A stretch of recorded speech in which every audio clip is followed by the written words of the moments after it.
New Zealand के खिलाफ इब्तदाई दो टी20 मैचों में शिकस्त के बाद पाकिस्तान क्रिकेट टीम के शायकीन के दिल इंतहाई मुरझाए हुए हैं और इस बात की ख्वाहिश में है कि अल्लाह करे कि पाकिस्तान क्रिकेट टीम डोलन के शहर में पहली कामयाबी हासिल करके सीरीज में वापस आए, क्योंकि अगर एक मैच और न्यूजीलैंड जीत गई तो न्यूजीलैंड सीरीज में फैसला कुन बर्तरी हासिल कर लेगी। फिर बाद में अगर पाकिस्तान जब उनके सीनियर खिलाड़ी सीरीज जीतने के बाद टीम का हिस्सा नहीं होंगे, अगर उसके बाद उनको हराती भी है तो फिर पाकिस्तान के शायकीन को शायद जो टीम पाकिस्तान है वो खुश करने में नाकाम रहेगी। लेकिन जहां हम पहले बाबर आजम और मोहम्मद रिजवान पर तनकीद करते थे कि टी20 में ये स्लो खेलते हैं, जिसकी वजह से पाकिस्तान क्रिकेट टीम दुनिया की दूसरी टीमों की तरह 200, 170, 80, 210, 20 जो टोटल है वो सेट करने में नाकाम रहती है।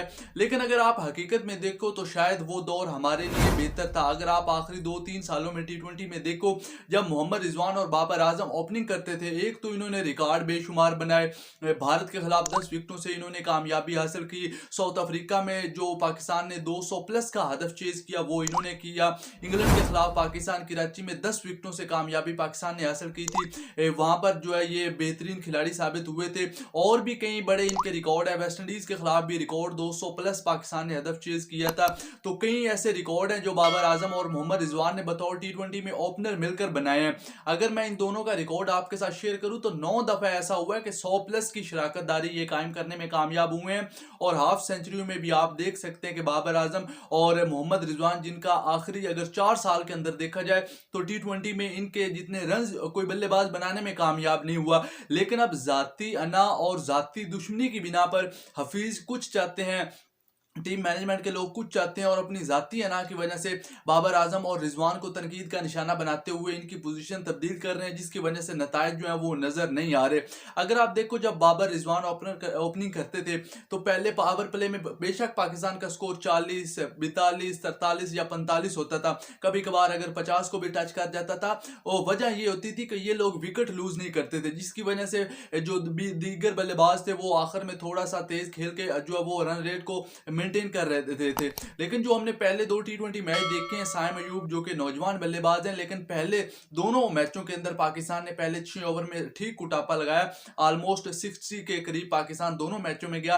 पहले में तो 70 अबव था पाकिस्तान। लेकिन जो नुकसान पाकिस्तान क्रिकेट टीम को हो रहा है वो ये है कि पाकिस्तान पावर प्ले के अंदर 2 से 3 कीमती विकेटें गंवा रहा है। जब आपकी पावर प्ले में जब जो फील्डर हैं वो दायरे सर्कल पर खड़े होते हैं ज्यादा और 2 ही फील्डर बाहर होते हैं, तब आप यूटिलाइज कर सकते हो वो ओवर। लेकिन जब बाद में 14 ओवर होते हैं जिनमें फील्डर बाउंड्रीज पर ज्यादा खड़े होते हैं, तो उस वक्त आपके पास बल्लेबाज नहीं होते और पावर हिटिंग के लिए, रन्स बनाने के लिए। तो मेरे ख्याल में, मेरी जाती राय ये है, अगर आप इससे एग्री करें या फिर ना करें, तो साइम अयूब और रिजवान की जो ओपनिंग जोड़ी है ये पाकिस्तान के लिए नुकसानदेह। रिजवान अब कामयाब नहीं हुए बतौर ओपनिंग बल्लेबाज, तो क्यों ना यही अच्छा हो कि हम मोहम्मद रिजवान को चौथी पोजीशन पर, जहां फखर जमान बैटिंग करते हैं, फखर जमान भी लड़खड़ा रहे हैं, तो फखर जमान की जगह उन्होंने जरूर आखिरी मैच में हाफ सेंचुरी बनाई है, लेकिन फखर जमान को हम बतौर ओपनर बल्लेबाज इस्तेमाल करें। क्योंकि अगर साइम अयूब थोड़ा सा तेज खेलने की कोशिश करेगा तो फखर जमान को पता है कि उन्होंने अपनी किस तरह की गेम खेलनी है। फखर जमान को जो कह रहे हैं कि हमने टी20 वर्ल्ड कप के लिए कॉम्बिनेशन को ट्राई करना है,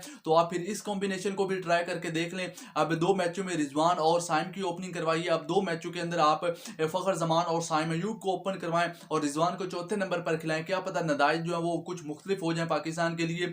उसके साथ साथ आजम खान जो कि विकेट कीपर बल्लेबाज है, उन्होंने पाकिस्तान को बड़ा मायूस किया है। जब उन्होंने बेशक जब डेब्यू किया था उस वक्त, या फिर अब जब उनकी वापसी हो रही है, या इससे पहले जब अफगानिस्तान के खिलाफ 3 टी20 मैचों में वापसी हुई थी, तो डोमेस्टिक में वो रन बनाते हैं। पाकिस्तान सुपर लीग में अफरीदी को वो 4-4, 5-5 छक्के लगाते हैं। कैरिबियन प्रीमियम लीग में वो छक्के लगा रहे हैं, सारी लीगों में लगा रहे हैं। लेकिन उसामा मीर की तरह जब पाकिस्तान के लिए खेलने की बारी आती है तो शायद वो डिलीवर करने में नाकाम रहे हैं। एशियन कंडीशन में शायद वो बेहतर डिलीवर कर सकते हैं, लेकिन Australia, south Africa, England, New Zealand, जहां बाउंसी और तेज विकेटें होती हैं, जहां आपके मीडियम पेसर जो बॉलर होते हैं वो भी दूसरी टीमों के लिए खतरा बन जाते हैं, तो उनके सामने बैटिंग करना उनके लिए मुश्किल हो रहा है। उसके साथ साथ उसामा मीर का ऑप्शन भी अब पाकिस्तान को सोचना पड़ेगा कि उसामा मीर के साथ आपने क्या करना है।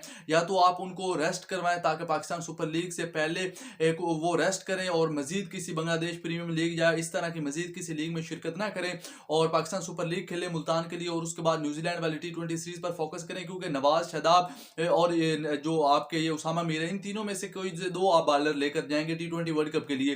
तो पहले तो शादाब और इमाद होते थे, बड़ा बेहतरीन बॉलिंग अटैक था पाकिस्तान का, लेकिन अब जो सर्कल स्टांसेस नजर आ रहे हैं आपके इंतहाई मायूस कुन स्पिन बॉलिंग नजर आ रही है। क्योंकि पहले अगर फास्ट बॉलर विकेट लेने में नाकाम रहते थे तो स्पिन में इमाद वसीम और शादाब वो काम करके दे देते थे, लेकिन अब महारत के साथ के अगर फास्ट विकेटें नहीं ले रहे तो स्पिन भी जहमत नहीं करते कि वो भी कोई एक आध विकेट हासिल कर ले, बल्कि उल्टा वो मजीद रन खाते हैं। तो ये काफी मायूस और गमगीन सूरत हाल है पाकिस्तान के लिए T20 वर्ल्ड कप 2024 से पहले, क्योंकि अभी आपके पास काफी वक्त है, आप डिफरेंट कॉम्बिनेशन को ट्राई करें। और अगले मैच में मेरी जाती राय है कि फखर जमान को साइम अयूब के साथ ओपन करवाना चाहिए और रिजवान को चौथे नंबर पर भेजें, और जो हसीबुल्लाह को आपने टीम में शामिल करने का फैसला किया है मोहम्मद आजम खान की जगह, वो बिल्कुल दुरुस्त है। और उनकी जगह अगर वो अच्छा नहीं करते या करते हैं तो फिर एक आध मैच में आपने साहबजादा फरहान को भी ट्राई करना है कि वो भी डोमेस्टिक क्रिकेट में रनों के समंदर भर रहा है, तो इंटरनेशनल क्रिकेट में भी कुछ वो डिलीवर कर सकता है या फिर नहीं।